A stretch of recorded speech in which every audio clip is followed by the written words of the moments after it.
love watching other people survive in the wilderness. I don't know if you've seen the show Man vs. Wild. Have you seen this? Great, right? This crazy bastard, ex-British Army guy, Bear Grylls, okay? If you don't know the premise, they take him, they throw him in the middle of fucking nowhere, in the thick of the Amazon, top of a mountain, and he's wearing nothing but Gap khakis and a tank top. And they're like, go survive, and he fucking does. Like within 3 minutes, he's up a tree, and he's like, this is an avocado. It's a super protein, you can survive on it for weeks. I can't find an avocado in a grocery store, okay? I have to ask a Mexican guy. I'm like, Carlos, is this an avocado or a mango? A girl could die in here. He eats the right bugs. How do you know how to do that? He eats the right bugs in the creek and the what? I would not eat the right bug. I would get an STD in the woods. Do you know how difficult? You could not do Woman vs. Wild. You could not do Woman vs. Wild, or at least not this woman, okay? Because that show would very quickly devolve into, how long till Becky fucks the cameraman?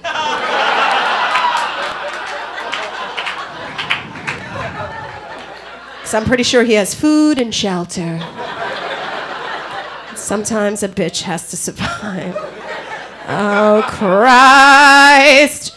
So the economy's shit. I used to take a lot of cabs. Now I'm forced to take the bus. This is going to be very politically incorrect, but it's the end of the show. You've seen 75 acts. It doesn't matter. Let's get to it. What is it about the New York City buses? I walk around Manhattan all day. I never see people in wheelchairs until I get on that fucking bus. The second I get on that bus, there is a legless Joe every fucking block in this town. They're slamming up against the side of the bus like magnets. There's always one person that gets turned off. She's like, that's not funny, what the fuck? There's nobody named Legless Joe, and they're fine. These are fucking handicapped. They fucking know. They're holding us all hostage. Think about it, okay? First of all, we can put somebody on the moon. We can text in an instant. But suddenly, it takes 3.5 fucking hours to get Legless Joe up that hydraulic lift and onto the bus. That's the handicap fucking with you. I'm telling you right now. I don't know if you've noticed. The bus pulls up to the corner. It becomes a Mexican hydraulic car out of nowhere. Suddenly, it's like, burp, burp, burp. And then it scoops up this guy, and then it's 3.5 fucking hours of this. Zoop, zoop. And then when we finally get him on the bus, we strap him in. Have you noticed this? Are we the only city in the world that straps our handicap to the side of the bus? Why do we do that? Was there some moment in time that a fucking guy in a wheelchair was let loose on a New York City bus? And he was like, fuck all y'all! You may have walked on here, you're all gonna roll off, assholes!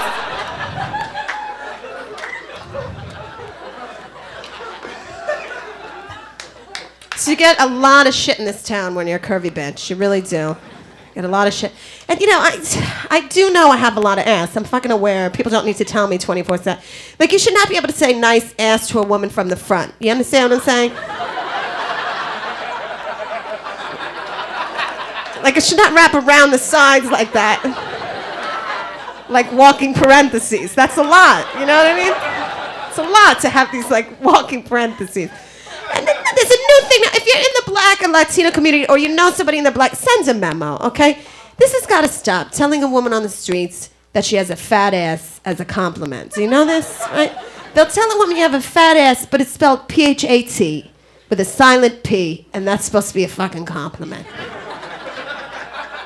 Are you kidding me? I'm a woman. I don't give a shit how you're spelling it. All I hear is the word fat, and I go to a crazy place in my head where I'm thinking about murdering you and your entire family, right?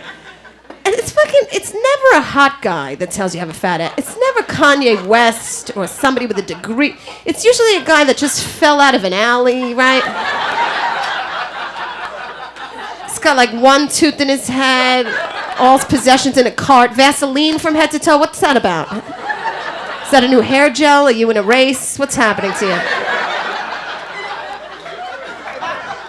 And I'm just trying to go to the store and get some milk, and suddenly I'm being followed by a couple black guys with some conga drums and a plastic Jesus. You know what I mean? And they'll do a little dance for you when you're a curvy bitch. Like, you get a little closer, and right away the nonsense starts. They're like, damn, mommy. Damn, girl, you got a fat ass. You need to back that shit up over here, girl. Tyrone Michael, get over here, look at the ass on this white girl. I get pissed, I shoot him a nasty look, and then they do what every guy of every race does to try to get the woman back. A lot of you are going to have to do it tonight on Valentine's Day. Is guys will put on this bullshit slow jams voice. The whole back thing, no. They will, they'll put on this bullshit like easy listening voice, you know? Slow jams thing. Wait, I'll shoot him a nasty look, and right away they go, oh no, girl. You got it all wrong, girl. I don't mean fat like that, nah. I mean fat like juicy. You know, girl, your ass juicy like a steak, girl. Your ass like a steak, and I'm hungry, girl. Ew. I take like a shower and a lice bath after that.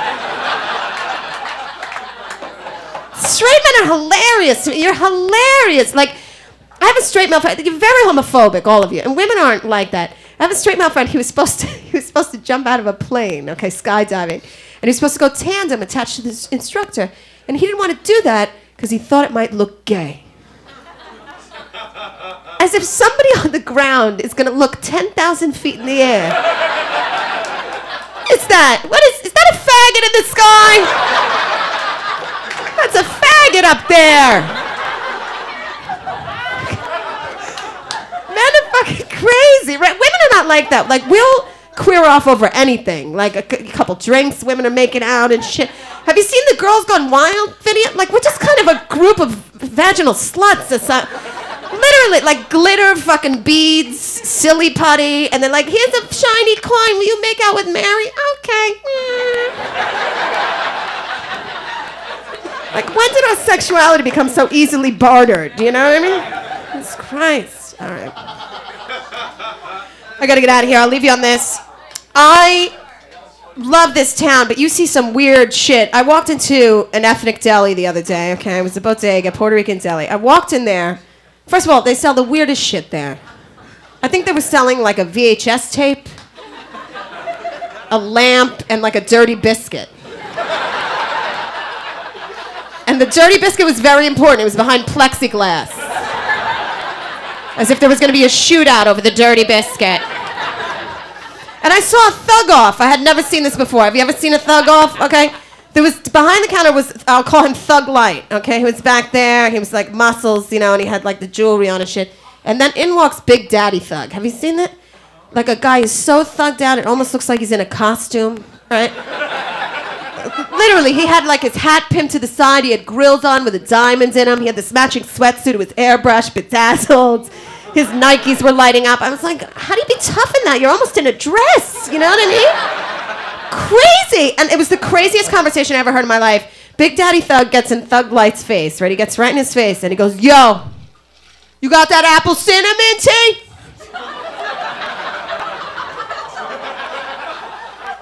And Thug Light pushes him out of his face and he goes, no, I told you yesterday, we out. First of all, is anyone else amazed that this conversation has happened twice in the world? This before.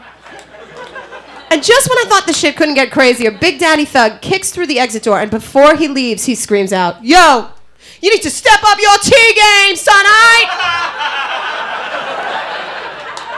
The comedian in me shook, leapt out of my body, gently humped the cash register. Because never in my life have I witnessed such rampant faggotry wrapped up in a light thug tortilla like that. And I never will again. It was a moment in time. It's my favorite sentence now in the English language is step up your tea game, okay? My favorite sentence. And I want to use it more often, so I like to go into Starbucks, okay? Because fuck them at this point. And I go in, and I find the most nervous-looking barista possible. And I'll just say something ridiculous, like, excuse me, do you carry General Mao's tea? And they're like, what? No. And I'm like, step up your tea game!